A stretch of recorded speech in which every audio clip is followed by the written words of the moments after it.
welcome. We are here to play the Sanguine Mantle's Progress, a Trophy Dark incursion that I wrote. So we're going to play test this thing and see if it has got some wheels. All right, so I'm Mads, they, them pronouns, and I've run and played a lot of Trophy.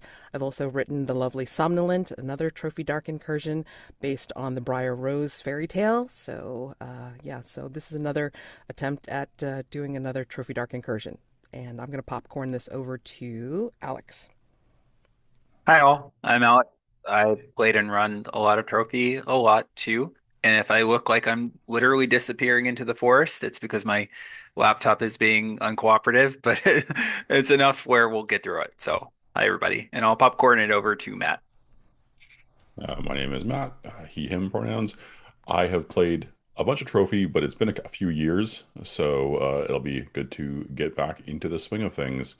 I also have written one Trophy incursion with Ben, who will introduce himself next.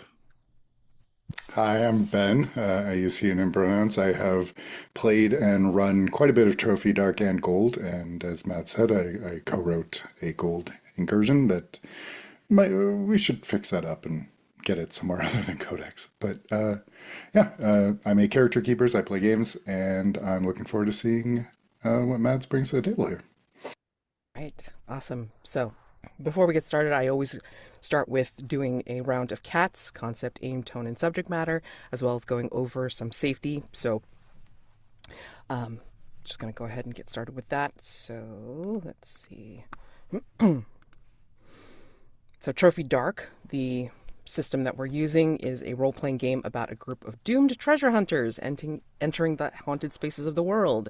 The game itself tells the story of the treasure hunters' physical and mental descent as they move deeper and deeper into the incursion. Their journey ultimately leads them to find evidence of the treasure they seek and the monstrous entities that dwell on the way there. This is not a hopeful story of brave and daring adventurers that slay dragons and drag bags of gold back to town. This is a horror story of entitled pillagers meeting tragic ends. That's the concept. The aim for this particular incursion: you will play impromptu escorts to a desperate noble as she makes her way back to her grandmother's castle. She is able to show that she has enough for your hire and promises the remaining amount if and only if you can help her reach the castle safely. You are not heroes, but entitled or desperate pillagers there to secure your wants and needs. Treasure hunters are doomed, and they probably won't achieve their goal. Instead, they're very likely to die by the end of this game, and watching how they go out is part of the fun. Tone of Trophy Dark is desperate and often tragic. You will likely encounter conflict or tension between treasure hunters, where characters are encouraged to backstab or betray their companions in pursuit of their goal. Subject matter: the game will be R-rated. Your treasure hunters are risk takers willing to make dangerous choices. The game will likely be violent, terrifying, and include scenes of bodily horror and loss of self-control. Gameplay is highly collaborative and improvisational. Players have a lot of say over the world and can introduce elements that no one, not even the GM, was expecting, and play moves between the fiction and the metagame frequently. The game runs best when everyone feels comfortable offering up their own ideas. It uses six-sided dice of two colors, light and dark, to determine the outcome of risky actions. And given the gameplay and the subject matter, we do have safety tools that are available to everybody at the table, including myself, like the X card, which, I mean, again, if there's something tonally completely off or something objectionable in an unfun way, people can say X card out loud, make X with their arms in the chat, in the video, or put X in the chat, and then we will stop play, find out what needs to be X carded, take it out, and then continue play from there. We will clarify what needs to be X-carded, but we won't ask why. Okay. We also have the open door policy, so if you need to answer the door, if you need to get your lunch, whatever, then you can just step away and just let us know when you're coming back. Or if this is not the game for you, you can just let us know that you're taking the open door and that you won't be returning. So no hard feelings, and that's perfectly fine. And we also have script change that's available. So we have the tools like pause, like if we want to kind of pause and like discuss if something is really coming up that's a bit disturbing, then we can talk about it, and then resume when we all feel comfortable about resuming. There's fast forward if we don't feel like really role playing something out or we want to time jump, we fast forward, and rewind if there's an action where you take something and then you're like, ooh, I think I wanted to rewind back to a certain point where I want to change my decision. Could totally do that too. And finally, lines and veils. Lines are things we will not be including in the game, and veils are things that can be touched upon, can be mentioned, but will fade to black. Maybe they're included in a flashback or a memory, and they're listed in the safety tab on our character keeper, which Ben has so wonderfully made. Oh my God, this is amazing. And people can mark them off accordingly for what they feel comfortable with. There are things in the safety tab for lines and veils that might be of interest, but they're inherent to the game or the incursion itself. So body horror is usually always included just because it always appears somehow in trophy.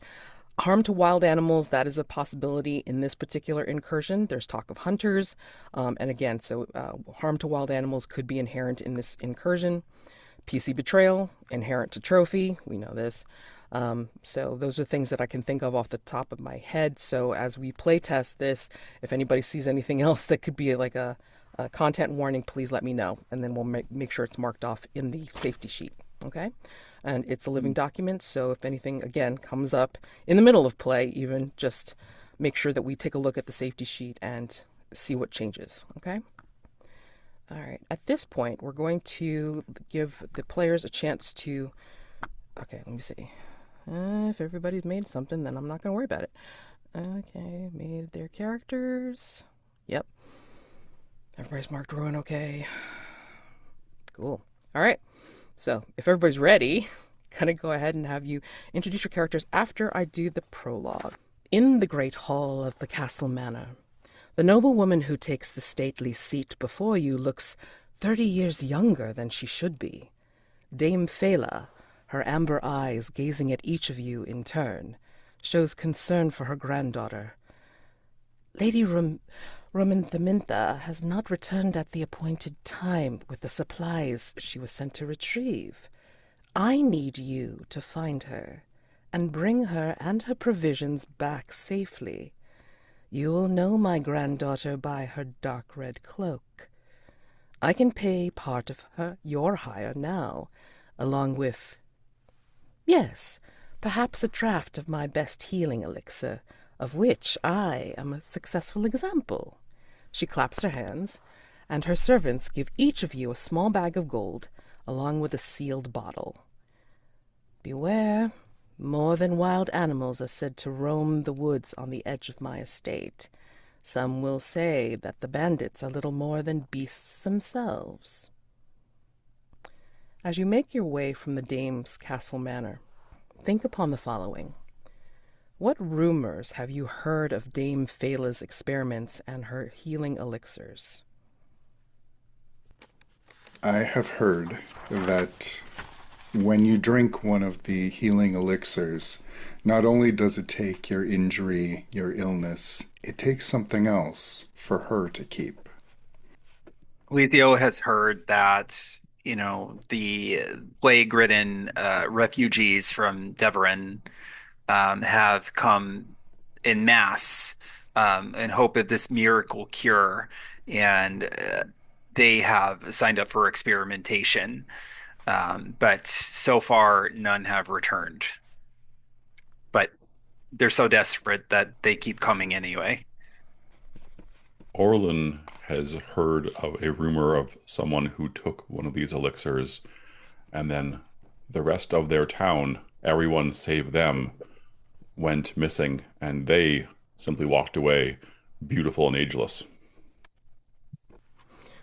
Who knows the truth of such things? Question for each of you. As you, again, make your way from the Dame's Castle Manor and contemplate the sealed bottle that you now possess, do you think you'll benefit from the healing elixir yourself, give it to someone else, or sell it? Always curious, Orlen hopes to keep the elixir sealed until after this task is complete in the hopes of reverse engineering it, not just to sell a single vial of it, but perhaps to sell more batches of the same thing.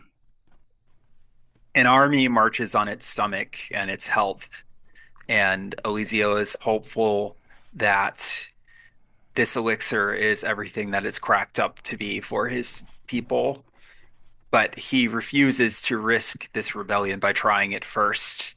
He hopes one of these other fools will try that for him.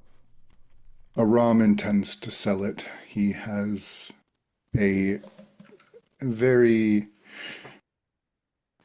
His fiancée is used to a certain standard of living and gifts, and that requires funds. You're thinking your thoughts, making your way from the Dame's Castle Manor. What do you look like? And go ahead and introduce each of your characters. So we'll start from left to right on the character keeper.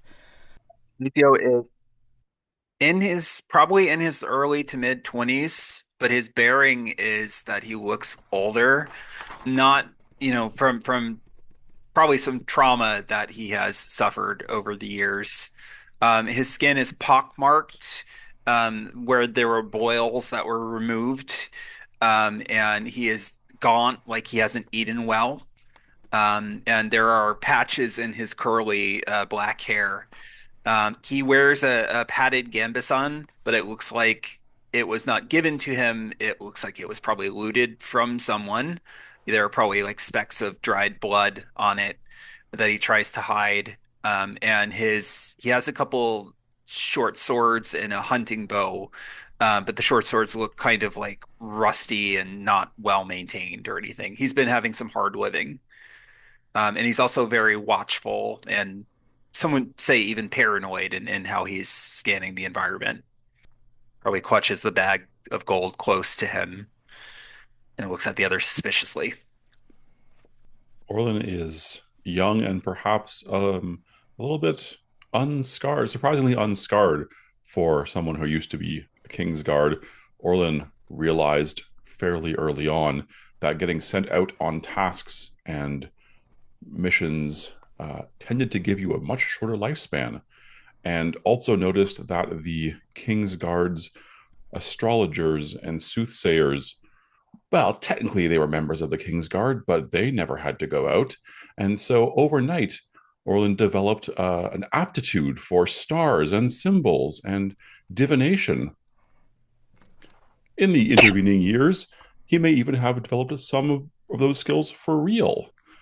But eventually, some of his lies caught up with him, and he has fled from the Kingsguard, and is hoping to inscribe his mother's name in the Azure archives, thus proving a background that would be perhaps a way back in or a way out of this life.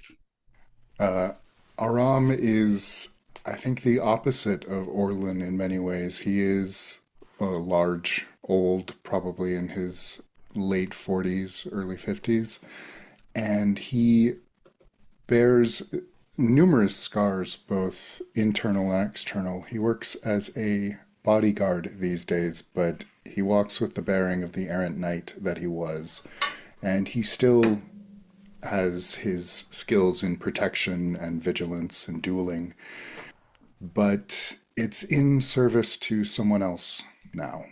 And he takes whatever jobs he can, because his fiancée is very special. Very special. Look forward to finding more about everybody's backstory, as usual. So, just know that mechanically, the elixir will heal 1 point of ruin. However, if you do use it in some way, by drinking it or pouring it on a wound, for instance, you will incur a ruin roll. You make your way out and off of Dame Phelan's estate. A great wind has kicked up, turning into a storm that blows colorful leaves into your face and around your body, bending young trees down. It knocks you off the path, headlong into the woods beyond. It knocks you so far that you might be edging off of the smooth rock cliffs that angle to the forest floor below. How do you prevent yourself, or do you prevent yourself from sliding down to another level of the woods? I think maybe it's subtle at first, but Orlen, as the wind picks up, will be trying to angle himself such that the uh, Elisio to some extent, but Aram for sure, are much closer to the edge than him, figuring if he is pushed off balance, well, at least he'll hit them first. Elisio has spent enough time in the Caldera woods at this point that he has observed some of the strange creatures that make their habitation here. And, he has seen all manner and methods of their movement in rocky and unstable terrain and how they can grasp to the rocks. So he almost kind of like mimics those movements in his stance and everything. Aram, with his bulk and his heavy armor, isn't very worried about some wind. He goes nowhere he doesn't want to go. The wind will die down after a bit, and the leaves will stop circling and blow off of the cliff faces. And in its wake, you will start to hear, some distance away, you start to hear arguing, threatening. You hear what sounds like men's gruff voices, threatening someone, mumbling about valuables, rumor-mongering about consorting with monsters. Do you go and approach, or do you go with stealth? We weren't hired for that job. But I don't think Aram is particularly inclined for stealth. He's For his just continuing going in the direction they're going. for his part, Elisio is wary that this is a trap. He's suspicious all the time. Like, did this noble just send us into an ambush, or can he trust his companions? So he's going to hang back and knock an arrow and just watch from the bushes. Orlen will look between the two of them, the other companions, and just make a little exasperated huff. Orlen hates having to do things when other people could do them, but apparently no one else is going to do it here. And so Orlen will try to sneak forward quietly and just get a better view of what's going on before Elisio starts hitting people with arrows or Aram walks too closely in that clanking armor. I think this is a good time for a risk roll, because this is risky. What do we think will go wrong? Right off the bat. I think that maybe Orlen doesn't realize that there's a perimeter guard, and you get caught by one. So that's something that could go wrong. What else could go wrong to Orlen as he makes his sneaky approach? Elisio and Aram do get impatient and start just killing people, and you're in the middle of that. Yep. Eek. Okay. They could have set traps, and while Orlen is okay at tracking, traps aren't his specialty. That's someone else's job. Mm-hmm. So snares or other things could tie him up and leave him vulnerable. Right. Either the aggressors or the person potentially needing help are also former Kingsguards. Ooh. That's more of a devil's bargain, isn't it? I mean, it can be. I mean, it could be wrong or a devil's bargain, so you can offer it up if you want. Okay, so that's what could go wrong. So to start building the die roll, take a light die if the task is something that you are skilled at because of your occupation or background. So what are you using to parlay me that you can do this? I think tracking. This is looking at the way that they're moving and sort of trying to see how are they approaching. Maybe that is fewer traps or no traps or whatever. Okay. All right, I'll take it. So that's your first light die, dark die, because this is risking your body. So, hey, that's like we'll see what happens. And to get that second light die to increase your odds of success, what do we want to offer for a devil's bargain? Remember, this is something that happens no matter what, and that is always how you preface it. No matter what. No matter what, as you're making your way through the tree line, you see up above you there's an opening, and you can see a constellation, and you just know that it foretells your doom in some way. Like it's a really bad omen. I'll offer my Kingsguard, former Kingsguard, in the mix there as a devil's bargain. I always have problems with the first devil's bargain. So I'll leave it for those two particular ones. Former Kingsguard are part of this group that you're going to be coming upon, or you're going to see a portent of your doom in a constellation above. I'm very happy to have them be other Kingsguard. All right, cool. You want to roll on the trophy dice roller that I've provided. 2 light, 1 dark, please. Did that work? Yes. You rolled a 5 light, so that means you can add a dark die and re-roll because, 5 is great. But you have complication. You could always try for something a little better if you want. I'm okay with a complication, I Okay. think. I think I'm here. With that, you're going to approach, and you start hearing more of what you get to. You hear, "We're all that's left. It killed our comrades. Please, someone help me. Please, please." How do you approach? How do you manage to sneak up on them? And I'll tell you what your complication is. Orlen recognizes there's a path that the Kingsguard have taken up until this point.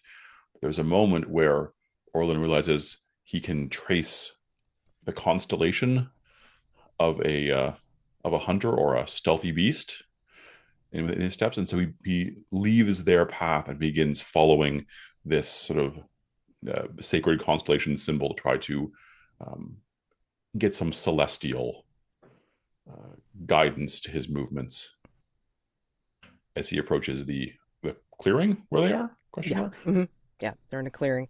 You can start to see like the crackle of their fire, like the light of their fire, and you catch the glimpse of something that looks very distinctively dark red. But you also see the gleam of what looks like Kingsguard armor.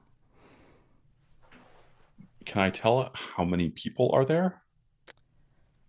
Not just yet, because I think that like in the, as you're kind of looking there, like maybe when you look away, your peripheral vision kind of catches, like how when you look at something really bright, like you catch after images and such.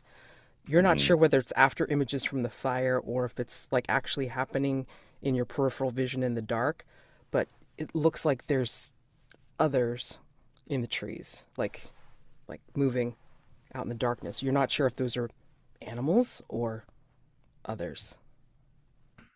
Orlin will look back towards his companions and will sort of point at the trees and sort of you know um, indicate to be watchful where he thinks he saw those shapes. There's a rustling from the tree line, and Elisio is going to make his way over to the shapes in the trees, but not immediately, like creeping his way along. Right. What does Aram do? He just waits. If Elisio is going to get in trouble, then he'll let Elisio start this. Okay. I mean, Elisio, are you in the trees or are you just kind of like, making your way around the trees? Like making his way around the clearing, Okay. but Okay. but not into the clearing. Gotcha. Gotcha. In the picture, are you like, do you have a hood on, Orlen? Yeah, I think so. Maybe complication is that you will step on a branch. Like as you get closer, because you're trying to get a closer look of how many people are there. So, what was that? One of them will turn around, and I think it's somebody that you recognize. That was your rival in the Kingsguard. He's not Just looking too great either, as if he's been out here for a bit as well. just praying that the firelight has blinded them as badly as it's blinded him. Orlen will press himself up against one of the trees and listen. Thought I saw somebody out there. Go look. There was only supposed to be one. Anyone, please help me. You shut. And then you hear like the sound of a strike, and you hear a whimper. Elisio, would you like to try to get closer, or would you like to do something? Elisio wants to get close enough to them where he can get a sense of their general vibe. Hmm. Because if they seem corrupt in any way, he's going to slit their throats. Okay. Unto Elisio, corruption is very broad. It could be like, are they nobles? Because nobles steal from everyone and exploit the people. Are they physically corrupt in the sense that they were beast bitten?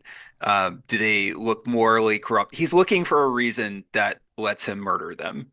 Okay. All right. So, I mean, like you can also take a risk roll on this one, like if you want to Yeah. approach to get ready to, start something. So, That's the idea. I think he's trying to justify why he gets to slit their throats, basically. excellent. All right, great. So, what do we think will go wrong as Elisio makes his way to commit murder? Basically, you'll make your approach and you'll misjudge like their ability, I think, and then like maybe they'll overwhelm you. So that's something that could go wrong. What else? I think being so focused on assessing the human question mark threat, um, Elisio might flush some animal from the trees, thus giving away his location. Nice. I don't think I can top either of those. Okay. Yeah. All right. So let's start building the die roll. What do you have as a skill to give you that first light die? I was aiming for corruption, but also hunting. He's like doing this very Rambo style. Oh yeah, no problem. That works. Okay. And definitely risking body. Oh shit. Hmm. So what do we want to offer as a devil's bargain, no matter what, regardless of the roll? No matter what, you can find nothing to justify your murder, and you might do it anyway. I think you're going to find something on at least one of their persons that will show that one of them has joined the resistance against Lord Hafir. Or you could find something on them that shows they have been with the resistance against Lord Hafir for some time, but that they are a double agent and have been providing information back to the Kingsguard, thus indicating your resistance is compromised. Hmm. Damn. Yeah, I like the directions of all of those. Like, I kind of like the third one because it complicates things. Like or that it's a little unclear. Double But agent. yeah, the general vibe or whatever makes sense. Sure. Okay. All right. So if you want to pick the last one, which is like the double agent thing, that resistance is, oh man, fucked a little bit. Yeah, we can totally take that one. So two Oh, light. that is a terrible roll. Oh, Shisa. Oh man, and you can't get any higher because it's Yeah. dark. At least your Unless ruin someone, doesn't go up. yeah, Mm-hmm. unless someone wanted to help, but I don't see how. I don't see how. Plus, I also don't feel like we're the kind of people who help each other. No, no, no. Oh my God, amazing. Yeah. I think Aram would help, not because he thinks this is a good idea, but because Elisio needs to survive for as long as we can, or he won't get paid either. Sure. Okay. Okay. So I think seeing that things are about to go wrong, Aram, with a heavy sigh, will just start walking toward where Elisio is. Okay. So Doesn't basically, help. oh no.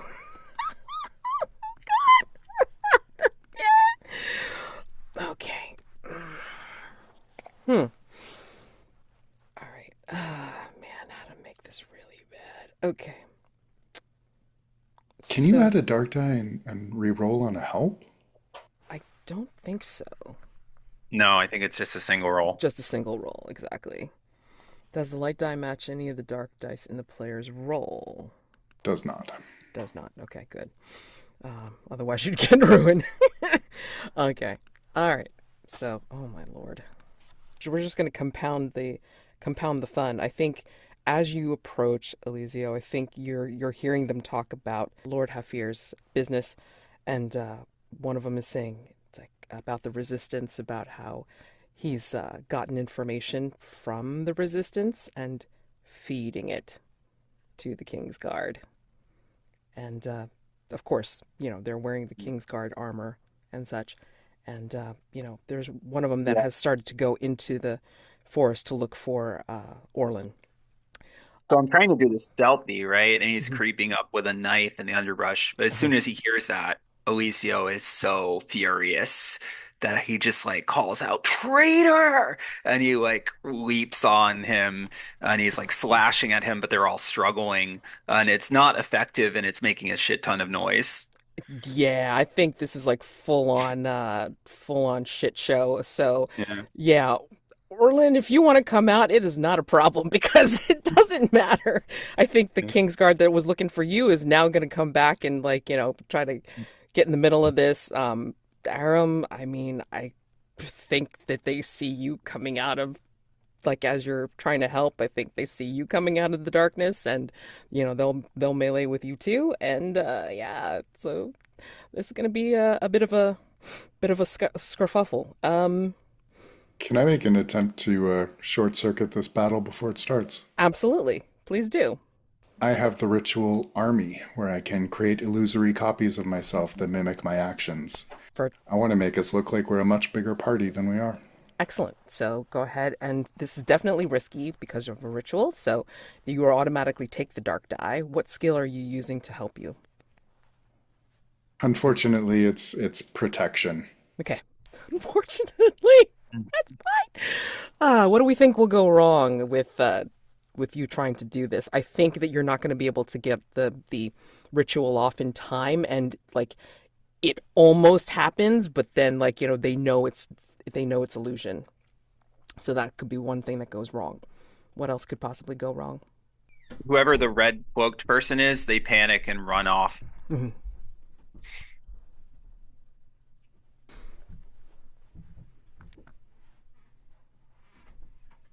You don't have a suggestion, Matt. It's fine.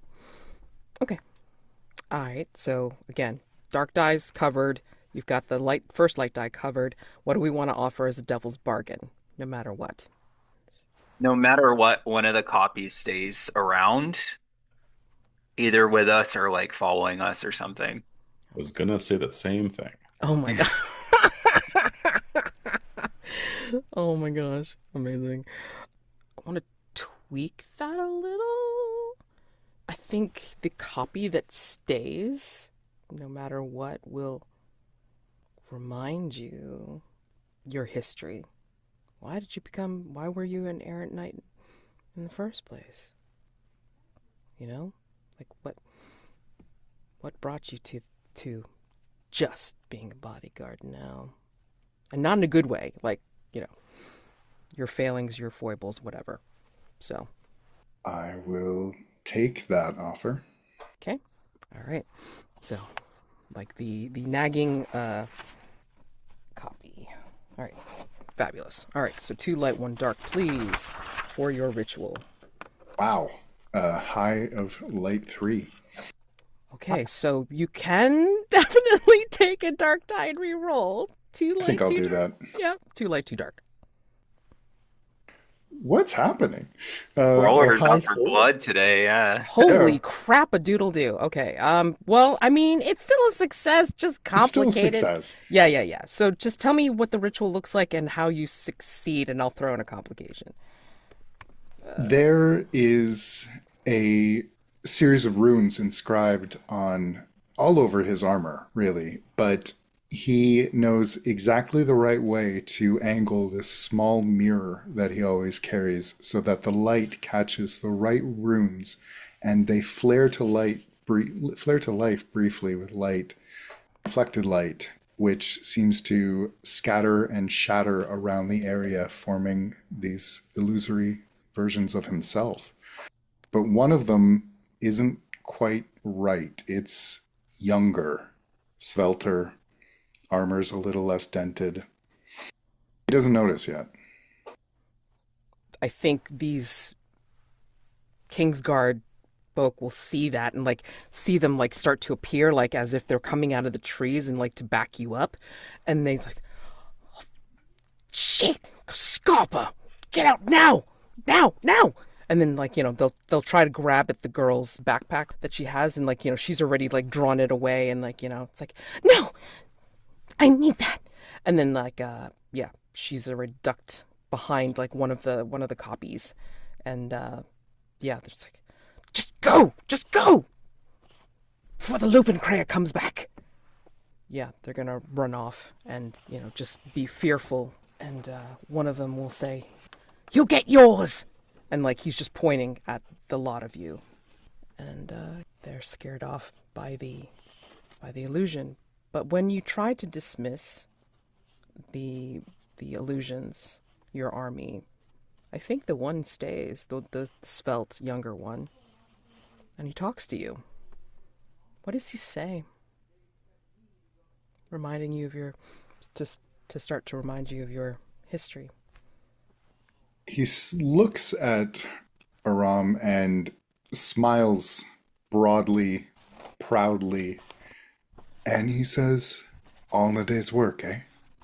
And Aram is taken back to the days when he used to protect people because it was the right thing to do, not because they paid him to do it. And he'll turn not to the girl. His eyes just pass over her like she's just environmental. Mm-hmm. And to Elisio and says, "And what exactly was your plan then?" And Jump Elisio in, is start stabbing?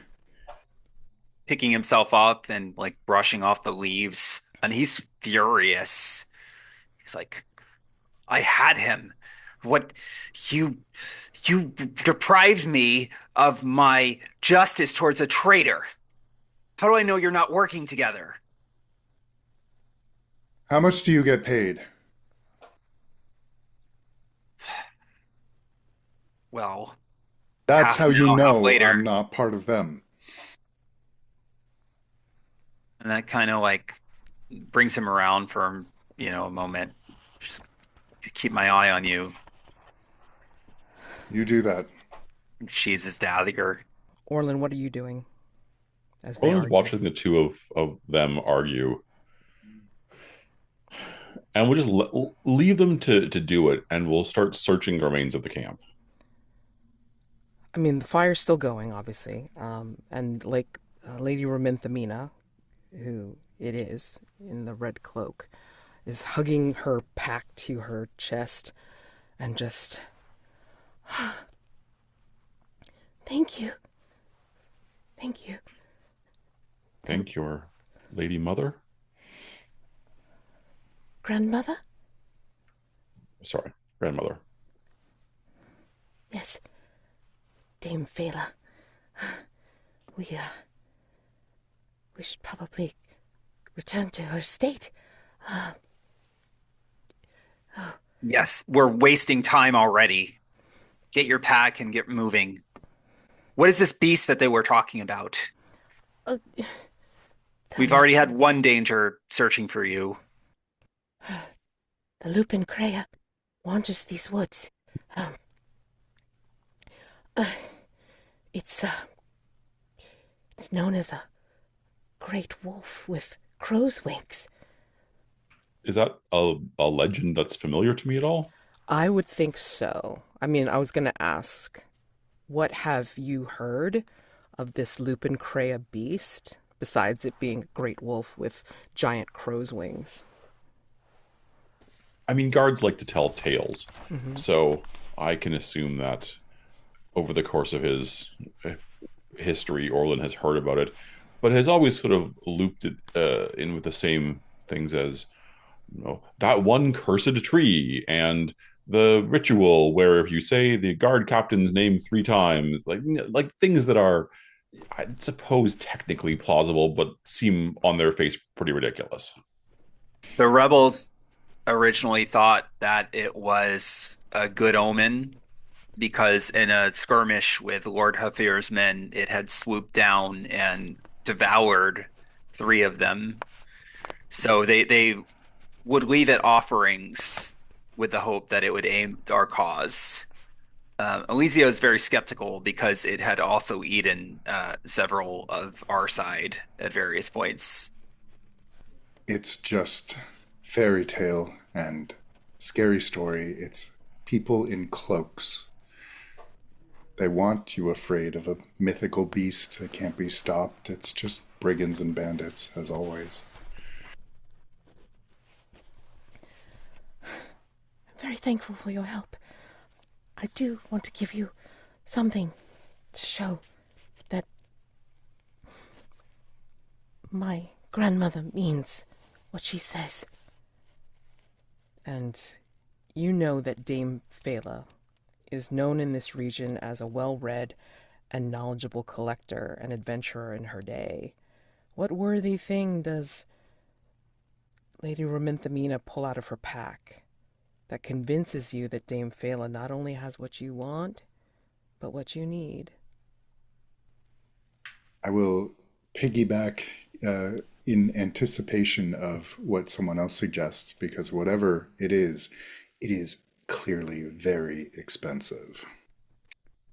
Could she have some document or scroll from the Azure archives, thus indicating she has access through Mhm. her family? Oh, yeah. And perhaps a boon could be asked rather than payment? Yeah. For sure. Yeah, I don't. Lovely. Oh, go ahead. Sorry, go ahead. I was just saying, like, I don't know if Elisio would be interested in the specific material, but anyone owing favors to him would be ideal.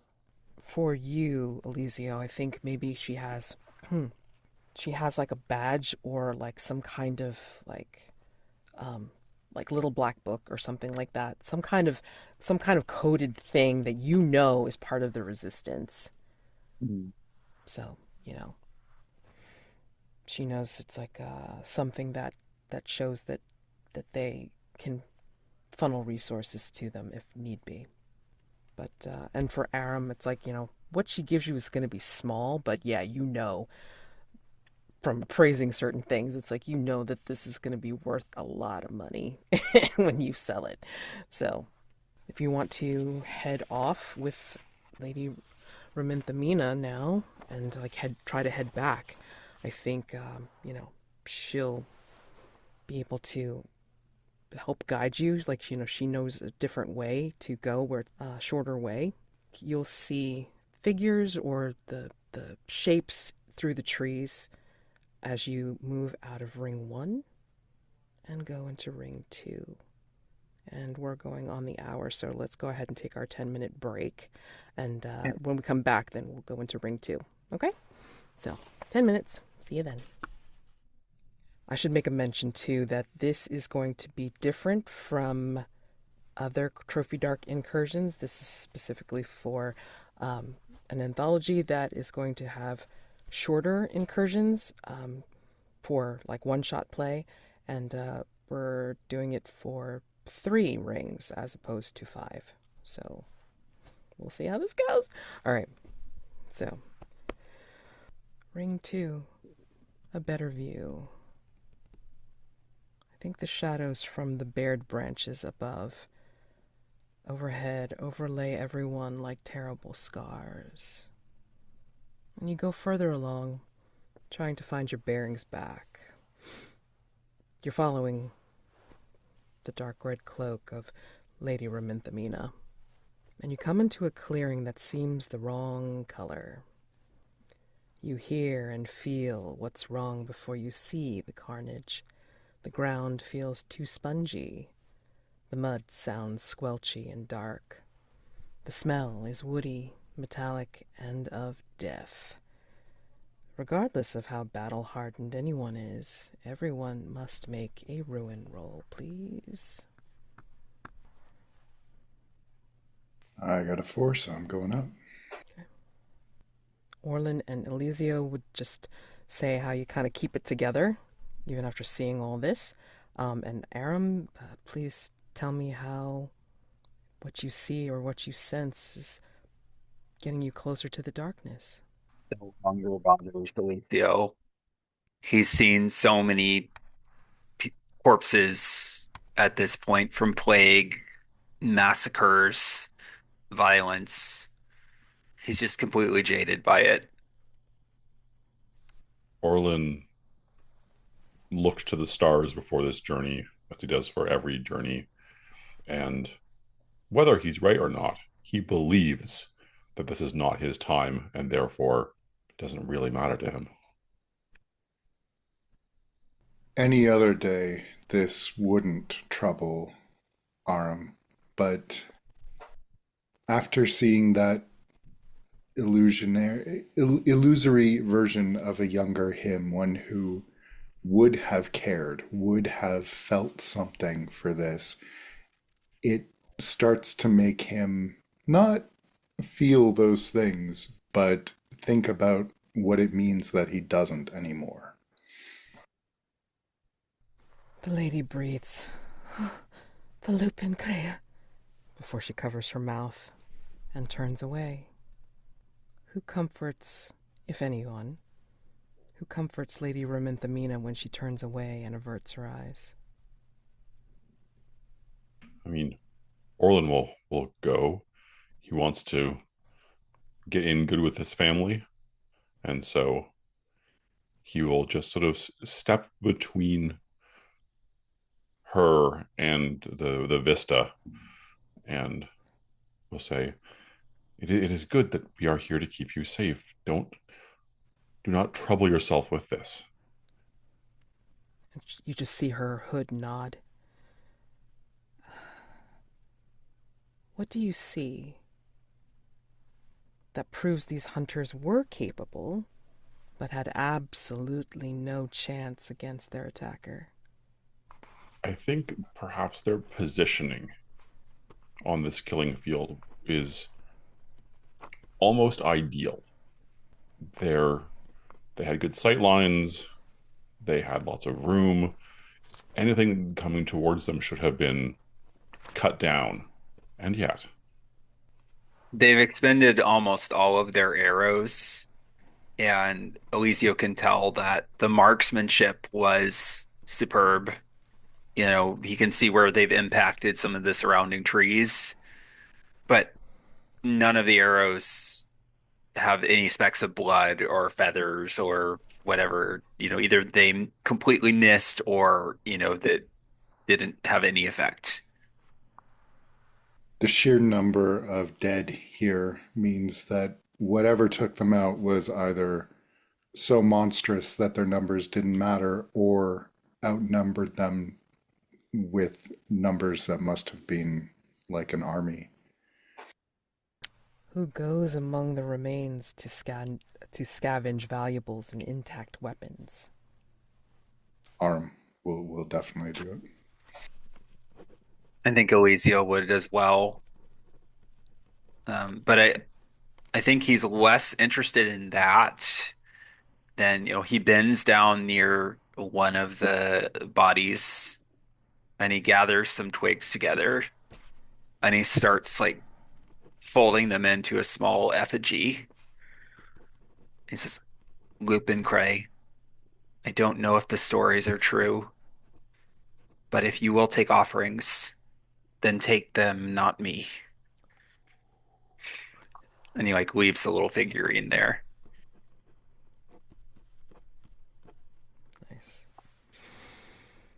There is nothing more here than pieces. As you draw away, Lady Raminthamina suggests a huntsman's cabin on the way back to her grandmother's estate, up on a high ridge. It gives a view of the surrounding area to see the lay of the land, and it is an opportunity for respite. The simple shelter has a table, some chairs, a stove and a fireplace, and 2 doors, one in the front and one in the back. They do have the slat that you can use to block the door, to bar the door. And as you're making yourselves camp, I guess, or just like, just to like gain a little bit of rest, consider how is helping the Lady Raminthamina making it more likely you can achieve your drive, given the gift that she's given you and what Dame Phala has promised. The wealth on display is reassurance that she really can pay what Aram ensured she would agree to. All nobles are bastards, but at least they can be bastards to each other. Clearly, the resistance against Lord Hathir is not working in its current state. We're losing too many men, both to the battles themselves and also corruption. Better these nobles fight it out amongst themselves. The enemy of my enemy is my friend. We already established for Orlen. He thinks getting in good with his family is his way into the archives, and nothing he sees now has changed that. And I think this is also an opportunity, as you possibly lay out some bedrolls or some rations that you can have for this rest. Perhaps this is also an opportunity for the lady to talk to each of you in turn.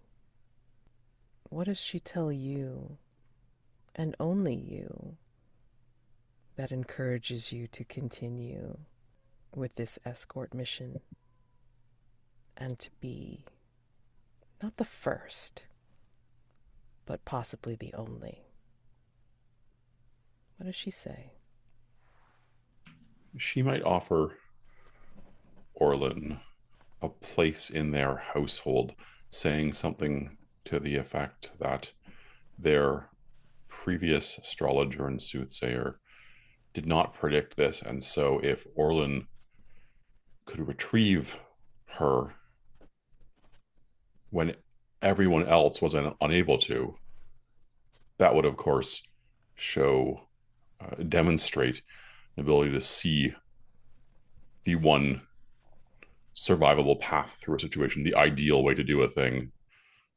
She'll say to Aram that she knows there's still a good knight in him. She saw glimpses of it, and that his betrothed, Osto Hafir, will be very proud to know. It tells Elisio that Dame Phahla's elixir not only can heal the body, but it can heal corruption in the land. The same corruption which has spread throughout like a blight through the farmlands. But that in order to make it, it requires a great deal of blood. The cabin will allow you to build a fire. You feel as if you're able to take a little rest here. And you can set up a watch if you choose. But the wind has risen yet again to a howling measure, and then the roof shudders as if something heavy has landed on it. When you look outside, the fire is blown out and the walls shake. You realize it's not the wind at all.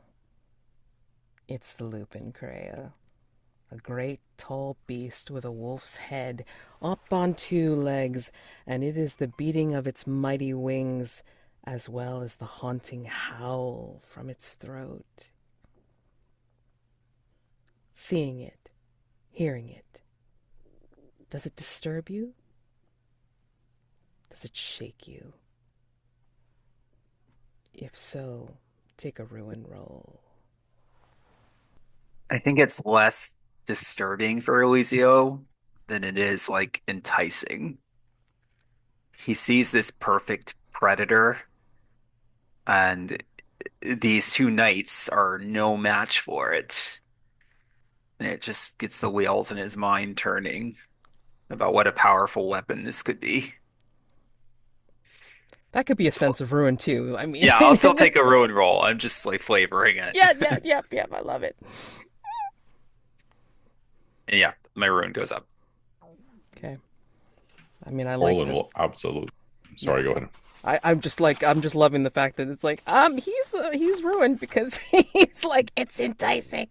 Love it. Okay, go ahead. Orlen has survived by making other people do the dangerous things, and being this close to something like this, especially when he didn't think it was real to begin with, he's not doing well with that. Yep. He rolls and goes up. Yep. Is it fear or is it the shaking of your worldview that has brought you further into darkness, Orlen?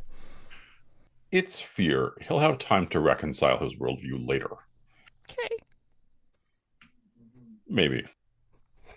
Aram? Aram is not scared, but 20 years ago, this would be an exciting challenge, something that could be overcome and prove himself to be the knight that he knew he was. But now he's old and corrupted and broken. And I think he would never call it fear, but you could. Not enough fear, though. Okay. That's fine. Yeah. He holds his ground. He stays steady. Like it. All right, cool. It seems to be carrying something very large in its arms. And it rises up into the air, shoots up, and you find out what it's carrying as a large cow carcass comes crashing down through the roof and into the cabin. The lupin crea's glowing yellow eyes peer at all of you as it alights on the remains of the roof and then beats its wings and goes upward and away. You hear a howl in the distance, in the wind, and you realize Lady Raminthamina is gone. Orlen will start cursing and looking around as if she might have somehow secreted herself into a tiny corner somewhere. And we'll look at the other two and we'll say, well, we have to get her. Yes, of course we do.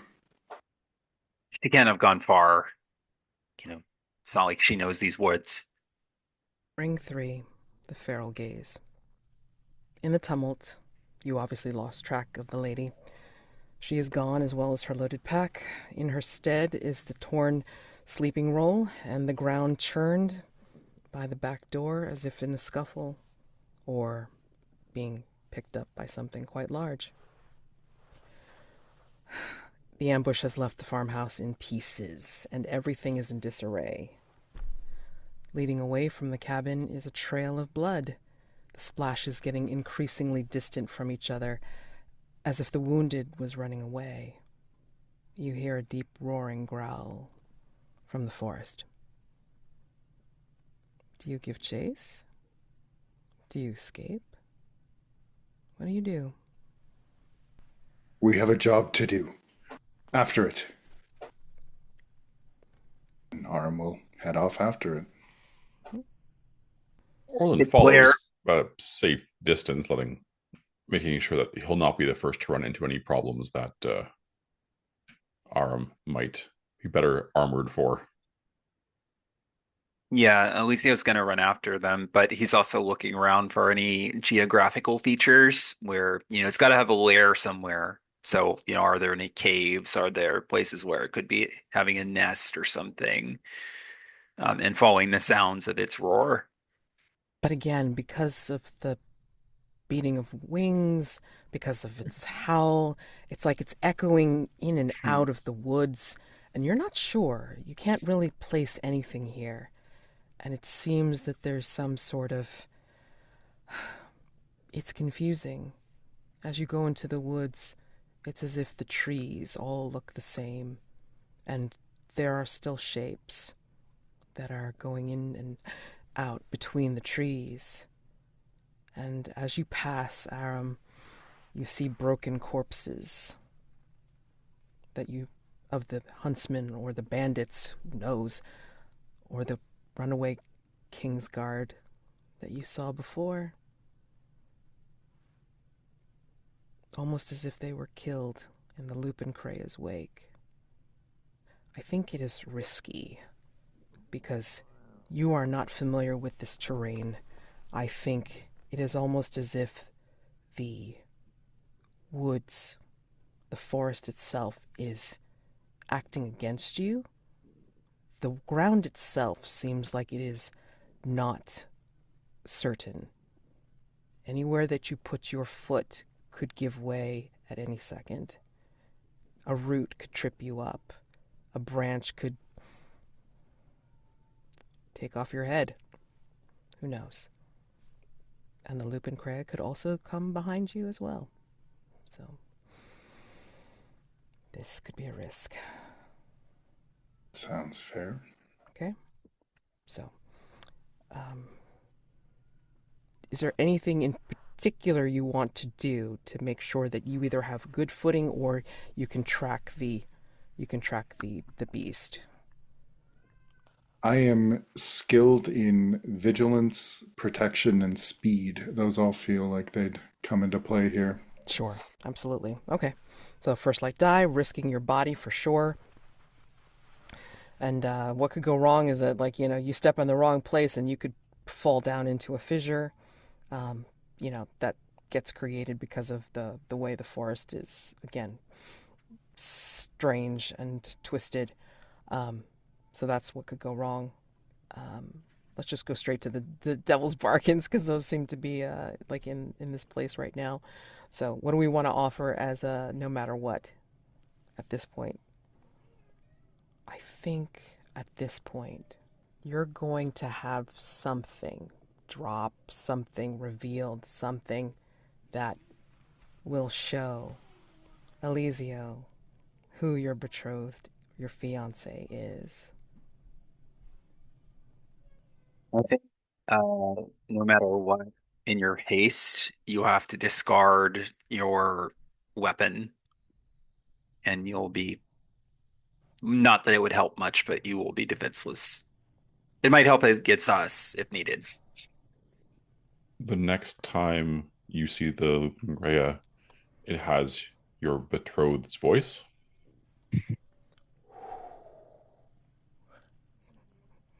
Good. That's nice. As much as I like that, I like the idea of Elisio finding out who Aram is betrothed to. He is joining that noble family. Oh God. Okay, yeah. So you can totally take that, and that is 2 light, 1 dark, please, to make your way well through the woods. That's a light 6. Nice. Oh, nice.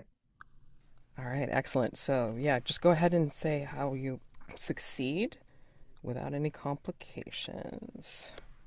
There is a slight tremor to his hand as he moves through the woods, avoiding the carnage and following what tracks he can find, what signs he can find that the Lupin Crea has been through here. And at one point, he stops just long enough to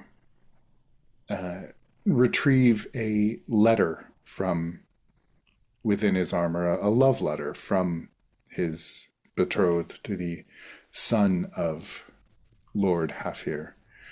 Mm. And when up ahead the Lupin Crea howls or maybe just snarls, he hastily tries to slide that note away, and it slips through his fingers to the ground as he moves on. Yeah, I think a short distance behind Elisio is like making his way through these roots and branches. Like he's very at home here in this place of corruption. He's almost like one of the beast himself, but he almost stumbles upon this letter and he picks it up and it's soggy and covered with dirt. But he says sees enough of it that he needs to. He just crumples it up in anger and starts to make a plan.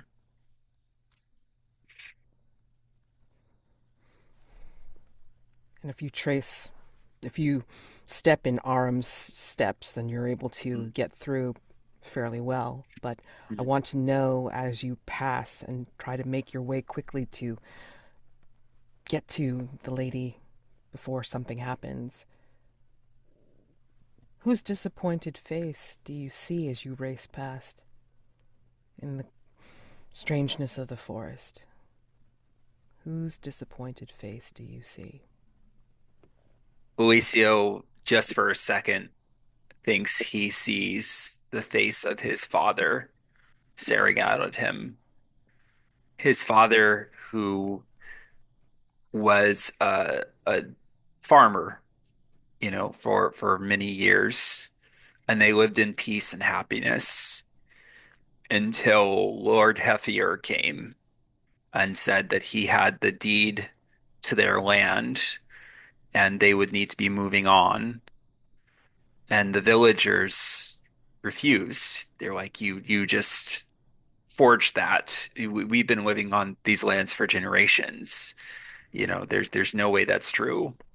And Lord Heffier smiled and he said, of course, there must be some sort of mistake. Don't worry about it.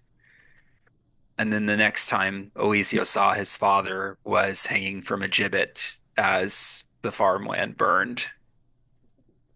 I'm gonna have to call a ruin roll on that. That seems like a Yeah. very sharp memory. Two. Okay. I will avenge you, father.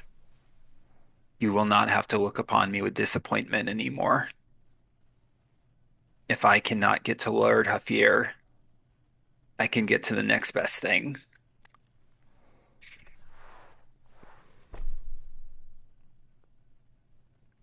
Aram obviously sees his own face from that ghostly illusion that is always just beyond reach, just hiding in the leaves, in the foliage, watching. Orlen sees among the knots of the forest, the branches, the faces of all of the Kingsguard who died that he was aware of on missions that he would otherwise have been sent on had he not gone to be an astrologer. And I think this also probably stops his run through the forest. This is that kind of thing is exactly what he expected them to do, and he's always prided himself of being smarter and finding a different way to do these things. And so rather than continuing to chase the voices through the forest, he will try to find a clearing and try to look up to the sky for guidance.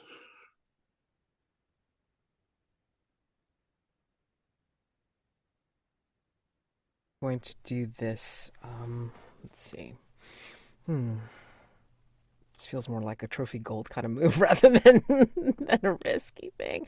Although, I mean, like risky could be like, the Lupin Crea could like, could ambush you like, as you're trying to like get portents and signs and shit. So I mean like, I'll offer that Up up to as the a sky risky. and see death. Yeah, exactly.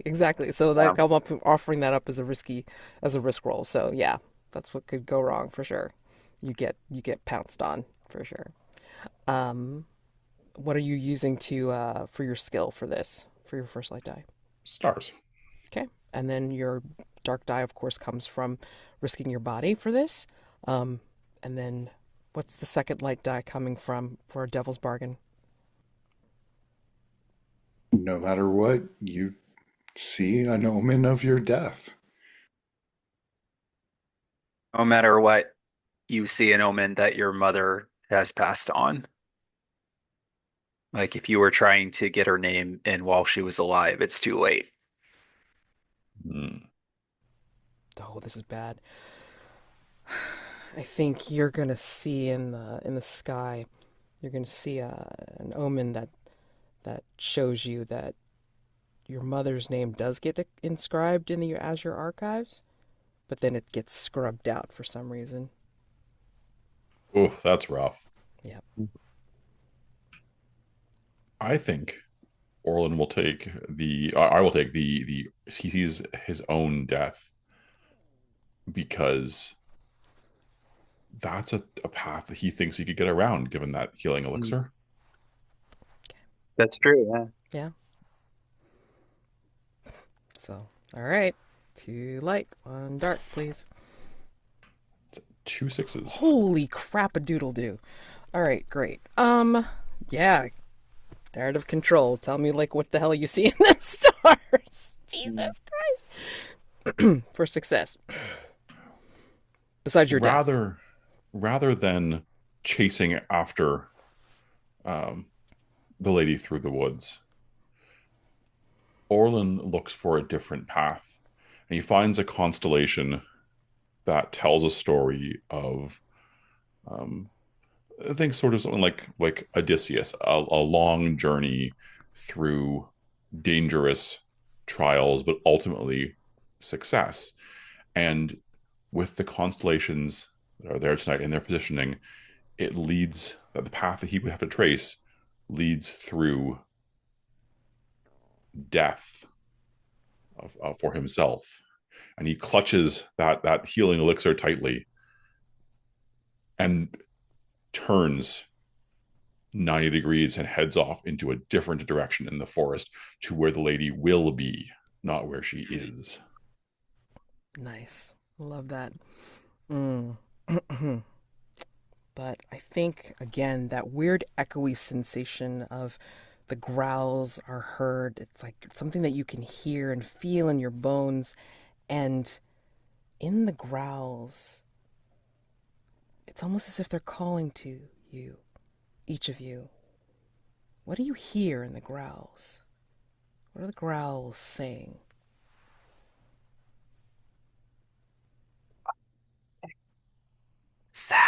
Sacrifice.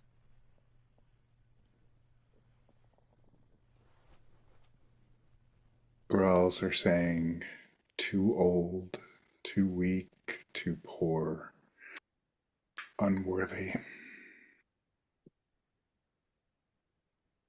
The growls are just reminiscent of laughter, of mockery,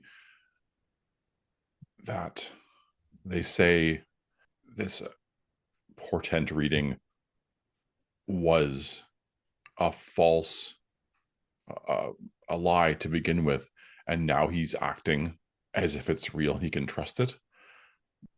He is, for all of his uh, putting himself above the other Kingsguard, he is worse, more stupid, less worthy than they are, even to be taken in by his own lies. For all that the growls are saying, if it disturbs you enough, or if it brings you closer to your darkness, please take a ruin roll. Out of 2, I'm okay. Out of 1, I'm okay. Yep. Yeah, same. I really wanted it to go up. That's fine. Oh, I love it. You all are steady, but insanely so. I don't know. So, you don't have to be the fastest. You just have to be faster than your companions. Somehow, though, from whatever direction you are following, whether it be Aram leading the way, Elisio looking at Aram's back with whatever feeling is behind those eyes, and Orlen, who has taken a different direction completely. Somehow, you see the battlements of the castle manor ahead as you break through the trees. The blood trail leads up to the castle, up to the dark red cloak of the lady, hunched but standing with her back to you in the courtyard. You don't see the others as you approach. When she looks over her shoulder at you, you see one glowing yellow eye, and her lips are as stained and as dark as her cloak. What do you smell that gives you the idea that she shared in the Lupin Krea's recent kill? The coppery blood is obvious, but there must be something else there, something deeper, it is a smell that we have been smelling all night and have gotten used to, but now it's like when you leave a house and come back and you can smell what it smells like before you forget, and it is the forest, it is the ground, it is the very land powerfully coming from her. Yeah, there's an underpinning of like rot and disease, and Elisio has become so immune to it because it was surrounding him for so long. But it smells very familiar. I don't think I have anything to add. Lupin Crea alights just behind Lady Reminthamina. Its dark wings draw in and over itself, and it shudders and shrinks. The wings draw up and away, revealing Dame Phala in her finery as she wipes her own stained mouth. She waves over a servant who has a tray of goblets full of the healing elixir, and you distantly note behind them there are more servants who bring a chest that rattles with coin. You have succeeded in your mission. Now, come, take your reward. And her graceful arm gestures to the goblets or the chest. Which do you choose? Mind you, you're seeing this all through a haze. You don't see the others. This is a choice for you and you alone. Why this exercise? Why hire us to protect your granddaughter from nothing? See if you are worthy to join our ranks. I am. And you know it. You can choose to go. Take your coin. Bring it to your love. Or you can choose to drink and be more than you are. Be healed. Be younger. Be, well, Worthy. worthy. He eyes the crate of gold for some time, but he reaches for the potion. Okay. Cutting For over. his part, somewhere else in the haze, Elisio bends down and he carefully places several objects before him. And as he does so, he speaks, "O great and powerful Lupin Cray, I have not come to take from you, but I have come to offer the blood of this noble son, and then all of his line after. I offer you as sacrifices."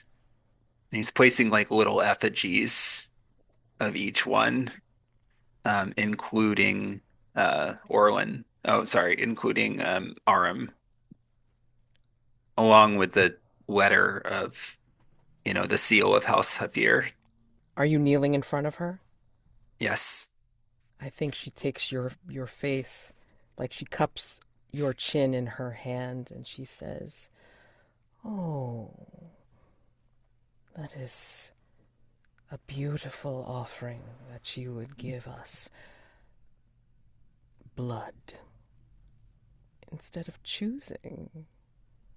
But think," as she brings her lips close to your ears, "think if you choose correctly, you can be the noble one that takes them all out yourself and I, tear their blood from their bones." and Elisio thinks for a moment, and he imagines in his mind just how much he hates Lord Hafir, just how satisfying that vengeance would be.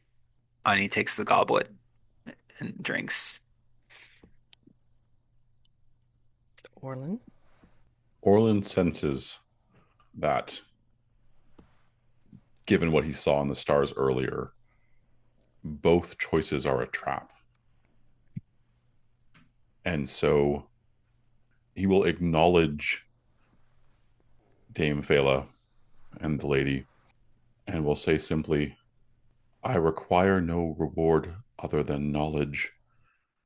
I will send for you a different night my request for a boon and bid you peace and victory in your hunt." And he will step back towards the woods and try to use the shroud ritual to become hidden. Interesting. Okay. All right. Well, that's risky. For sure. All right. So, go ahead and Hmm. Yeah.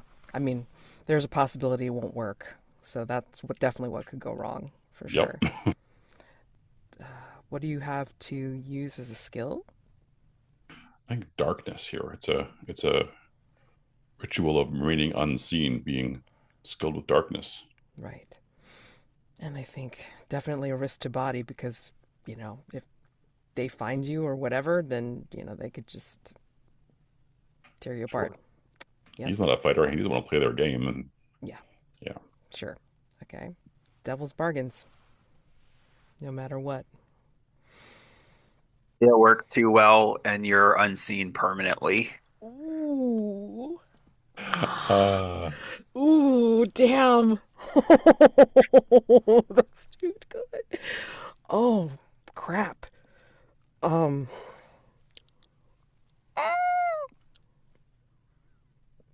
I'm gonna tweak that even more. I'm gonna say that it works too well, and you are not only hidden, but you are also like a wraith. You can't be heard. You can't touch, so you can't make any um, yeah, tactile mark on anything to even let people know where you are. Yeah, that's. I don't have anything for that. I Bad think or that worse. that's. I think that those are fitting ends anyway. So, yeah. I mean, if I take those, it presupposes the result of the die roll anyway, though. Oh, true. I'm okay with that, though. Okay. I mean, well, let's see what happens. Okay. Uh, uh, uh. Two light, one dark.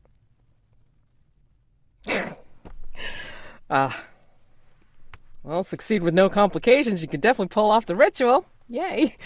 Oh my Yeah, gosh. so you're alive Yeah. for what it's worth. Yeah. Yep. Yeah. So it does succeed because, you know, the family can't see you. Yeah. In his, uh, Orlen steps back towards the trees and sketches sort of on the ground quickly the symbols that he knows make up this shroud of darkness. But what he doesn't expect, what he doesn't count on, doesn't correct for, is just the magic already gravid in this place with the transformations and the corruption. And those symbols, those rituals, normally they enfold like a soft cloak. Tonight, they grab and strangle. And even his sight goes somewhat misty as the world falls away into a sort of fog-like half viewed outline.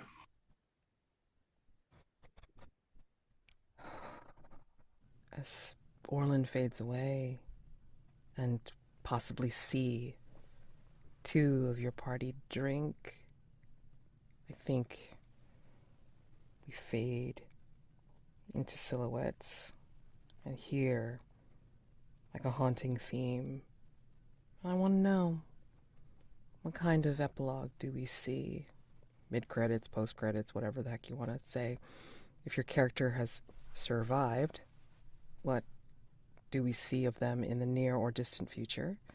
And if they haven't, what has happened to the world with their passing? I think we see a wedding. Aram looking better than he has in years, looking hale and strong and proud. And uh, I wonder if Elisio is at the wedding. Elisio is a predator now. He's patient and watching. He wants you to go through your wedding because it will be more satisfying if his vengeance is after.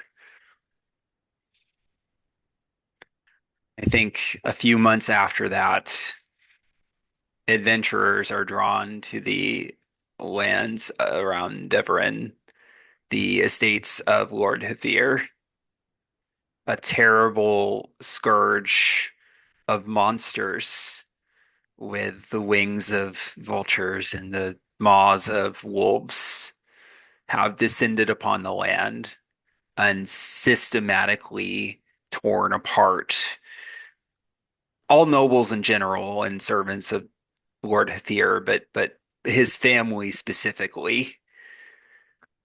But I don't think that they can or allow Aram to die Maybe Elisio rips you apart once, but your body like stitches itself back together.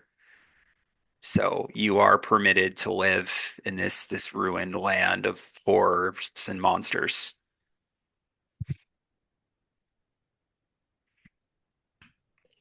Like the legends that Orlen dismissed earlier, a new one springs up of a wraith, a voice that haunts the area, grasping and reaching, and people will, when they're not they're not running from other monsters, also tell of visions of a young man who will appear in the darkness out of the mist, screaming without sound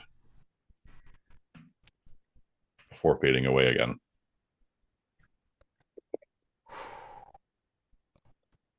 And that haunting melody drifts away into the forest as we close out of the Sanguine Mantle's progress.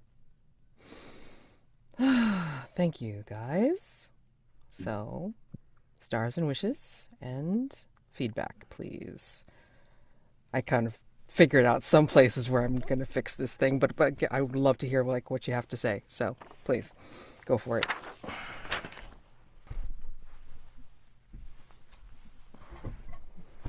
Nobody's going to say it sucks. Okay. No.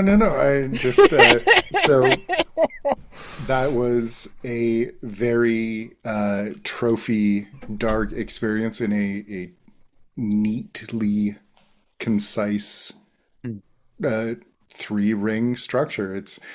I have had very few good one shot experiences with trophy because I always feel like they're either too rushed or to try and fit everything. There's not a lot of space. This felt like a good one shot trophy length. We had a good progression of the rings and the arc, and we got enough time to see the characters and develop arcs there, small arcs, but for a short one shot, that's perfect. The progression, like I will go out on a limb here and say, I think we all knew what was going to happen with the big bad wolf, but it still hit. I think it's still it was still sold, and the twist that the lady Ramanthamina was also not innocent was a solid twist there. And yeah, this was fun, and I enjoyed this little. It's a good little taste of trophy. We got to see the forest. We got to see some monsters. We got to see betrayal. It was everything in one little neat little package. Awesome. Yeah, I'll second what Ben said. I like the pacing of this a lot. I liked learning about the monster over time and, all of our perspectives on it. It felt very like witchery in that way, that we were kind of like tracking it down and like learning more things about it and this fairy tale girl. So that was really cool. I liked the moments where you called for ruin rolls. I think that they were really appropriate. And we learned about more about our characters in those moments, so that was really neat. Some more exploration stuff that you don't always see in Trophy Dark, which helped by some of the skills that we had, obviously. But we just the setup added to that. I did think you probably could have had like a contest role at the end if there was like some contest to prove which of us were worthy. It wasn't really necessary though. Like you cut it there. But if you wanted to extend it a little bit longer or something, that might be a good place for it. But overall, yeah, I like this a lot. It was great. Yeah, I will second that, and I would say, at least for me, I didn't pick up on exactly what was happening until after the Lupin Greya had disappeared with the girl, Mm. and then a little bit after that, I was like, oh, okay, I know where we're going with this. It was fun. It was good. I would say to me, Ring 2 felt a little short, Yeah. and I'm less feedback, more of a question. Um, the I'm curious as to what the hook would have been had we not investigated the clearing with the soldiers in the first ring. Hold on a second. I'm like trying to find like what happened to the other half of my ring too. Okay, We that was also thought we were gonna like have to defend the cabin a little bit too. Like yeah. that could like because we just watched Dog Soldiers and stuff. That's where I assumed that you were going with it. Yeah. Yes. I was trying to go there, but I was like I couldn't figure out how Yeah. to because of the way the new ring structure was like trying to be set up Yeah. for the shortening of it. I was like, oh shit, I can't like have too much going on with the transition from 2 to 3 because then it's like, what it has to be gangbusters, like, from the time that you see the monster and then like, oh shit, like, you just got to go and try to get the girl. Yeah. So I mean, like, otherwise I would have like tried to make it more defensible, or I would have tried to switch it around and try to make that first, but I wasn't sure how to make that work and not, reveal the monster right away, because then that doesn't make any sense. No, I mean the major thing was like to be able to meet up with the girl in the very beginning, like to at least get to her. So I mean, if you hadn't met up like or like investigated the clearing, I would have created something else to make sure that you would have seen the girl. She would have been in like some distress, and then like you would have had to rescue her and then escort her back. So, like if that didn't work, I was going to create something else. So, I mean, like it is I what it think is. that the half now, half later setup helps because it is like very motivating for like if we don't get her, then we don't get our money, and we're adventurers who are very concerned with gold. So Hmm. otherwise, Elisio might have been like, why am I protecting this person? I've already been paid, you know? Yeah, So Yeah. exactly. And she also gave you something, like the lady herself gave you something to kind of like be like, here's a little bait, come yeah, on. Yeah. so that was good. Yeah, I mean, I loved the characters. I mean, like, like even though it was very short, I mean, like there was very rich, like backstory for each of them. And like for the way you guys were developing the Devil's Bargains, which I always enjoy, it was creating more backstory because like you were trying to tie in like the things that you were discovering with the things that were part of the characters, which was great because then there's always an opportunity for callback. I kept on forgetting because I was just so floored by how many yucky rolls were there in the beginning that I forgot to give conditions because I had some conditions that lined up and I forgot to look at them and give you some of them. So that sucks for me, for running the thing. But I did have conditions that I could have given you. But yeah, I mean, I just really love the development of the story for each of the characters, and that was brilliant, Ben, when you added the whole, oh, my fiance is Otto Hafir. Okay, all right, a reason for somebody to get stabbed. Wonderful. Yeah. That was My absolutely original great. plan was to use my summon ritual to sick one of them on you, but it didn't end up happening. So I mean, it could have. I mean, if you yeah, pulled it out, I mean, like there would have been a creature somewhere that could have come out and you know bit him, but whatever. I mean, like, it is what it is. I mean, there will be always something that can happen with whatever you guys decide to do. I'm always a yes and person, so that's not a problem. And then, like, with Orlen, it's like, oh, I just thought that was such. I mean, we want to talk about tragic. That is a tragic ending, regardless of whether we made it a DB or not. I mean, like, damn. I mean, just so sad. Oh, God. And I thought that was an interesting bit where he knew he wanted to get in good with the family, but yet at the end he was like, "No, I'm out. I'm out. This is no, I'm not part of this craziness at all." I will post you a letter from a safe distance. Yeah, exactly, yeah. right? It's like shit. No, I'm not dealing with this crap. So I mean, again, it's like it's always wonderful to play test with people that I can trust to role play very well because then I don't have to worry about, oh my God, I have to get them to answer my prompts. But no, I didn't have that problem at all. It was just a matter of like, can I get you through the adventure? Do you get what I'm doing, and does it make sense? And I'm hoping that's what happened, and hopefully you had fun. So, yeah. Yeah. Okay.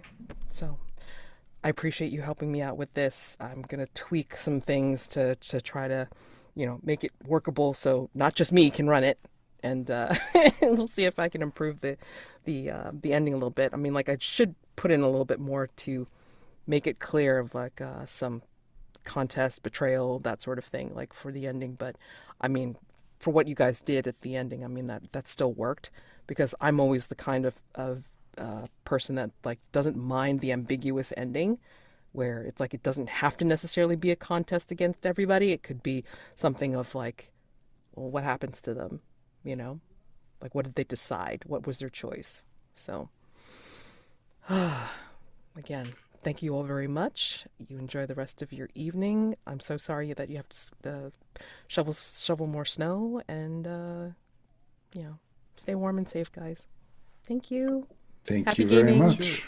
Appreciate Good it. night. Thank you.